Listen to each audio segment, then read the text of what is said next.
Hello friends, welcome to மாங்கனி சமையல்.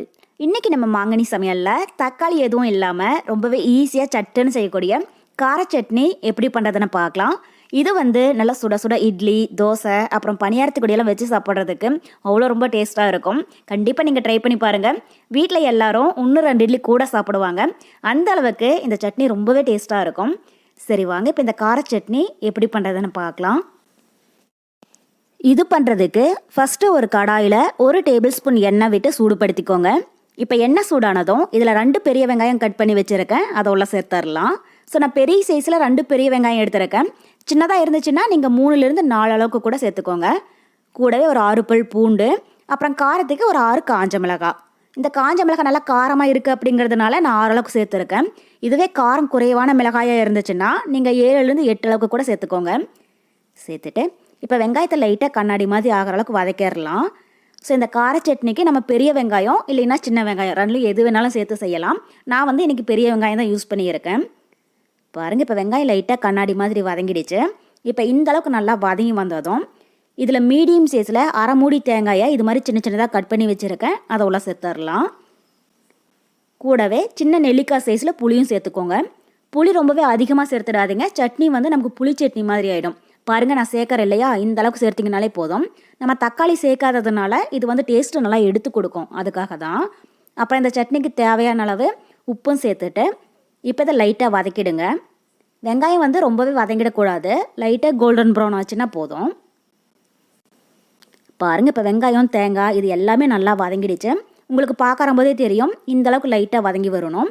இப்போ இந்த ஸ்டேஜில் நம்ம ஸ்டவ் ஆஃப் பண்ணிடலாம். இது ஒரு 5 நிமிஷம் நல்லா ஆறட்டும். ஆறுனதுக்கு அப்புறமா இதை மிக்ஸி ஜாருக்கு மாற்றிட்டு அரைச்சி எடுத்துடலாம். இப்போ பாருங்கள், வெங்காயமும் தேங்காயும் நல்லா ஆறிடுச்சு. இப்போ இதை மிக்ஸி ஜாருக்கு மாற்றிடலாம். சூடாக இருக்கிற போது அரைச்சி எடுக்காதீங்க, நல்லா ஆறுனதுக்கு அப்புறமா அரைச்சி எடுத்தீங்க அப்படின்னா நமக்கு சட்னியும் நல்லா டேஸ்ட்டாக இருக்கும். அதே மாதிரி நம்ம காலையில் அரைச்சோம் அப்படின்னாலும் புளி சேர்த்துருக்கிறதுனால கொஞ்சம் கூட கெட்டு போகாது, சாயந்தரம் வரைக்குமே ரொம்பவே நல்லா இருக்கும். இப்போ இதை மிக்ஸி ஜாருக்கு மாற்றிட்டு கூடவே கொஞ்சமாக தண்ணி விட்டு இதை நல்லா நைஸாக அரைச்சி எடுத்துக்கோங்க. இப்போ அதை அரைச்சிட்டு வந்துடலாம். பாருங்கள், இப்போ சட்னியை அரைச்சி எடுத்தாச்சு. இப்போ இது ஒரு மிக்சிங் பவுலுக்கு மாற்றிடலாம். ஸோ இந்த கார சட்னியை இந்தளவுக்கு நல்லா மையாக அரைச்சி எடுத்துக்கோங்க, அப்போ தான் டேஸ்ட்டு ரொம்பவே நல்லா இருக்கும். இப்போ இது கூட நீங்கள் தேவைப்பட்டால் கொஞ்சமாக தண்ணி ஆட் பண்ணிக்கோங்க. நான் தண்ணி எதுவும் சேர்க்கல, கொஞ்சம் கெட்டி சட்னியாக செய்ய போகிறேன். நம்ம தண்ணி விட்டு தண்ணி சட்னியாகவும் செய்யலாம். ஸோ எப்படி செஞ்சாலுமே டேஸ்ட் மாறாது, ரொம்பவே நல்லா இருக்கும். இப்போ இது ஓரமாக இருக்கட்டும். அடுத்தது நம்ம சட்னியை தாளிச்சிடலாம். அதுக்கு ஒரு தாளிப்பு கரண்டியில் 1 டேபிள் ஸ்பூன் எண்ணெய் விட்டு சூடுபடுத்திக்கோங்க. இப்போ எண்ணெய் சூடானதும் இதில் 1/2 டீஸ்பூன் கடுகு, 1/2 டீஸ்பூன் கடலைப்பருப்பு, 1/2 டீஸ்பூன் உளுத்தம்பருப்பு எடுத்து வச்சுருக்கேன், அதை உள்ள சேர்த்துடலாம். இப்போ கடுகு பொரிஞ்சு கடலைப்பருப்பும் உளுத்தம்பருப்பும் பொன்னிறம் ஆயிடுச்சு. இப்போ இதில் கொஞ்சமாக கருவேப்பிலை சேர்த்துக்கோங்க. இப்போ கருவேப்பிலை நல்லா பொரிஞ்சிடுச்சு. நம்ம ஸ்டவ் ஆஃப் பண்ணிவிட்டு இதை சட்னியோட ஒன்றா சேர்த்துடலாம். அவ்வளோதான். இப்போ நம்ம கார சட்னி ரொம்ப ரொம்ப சூப்பராக தயாராகிடுச்சு.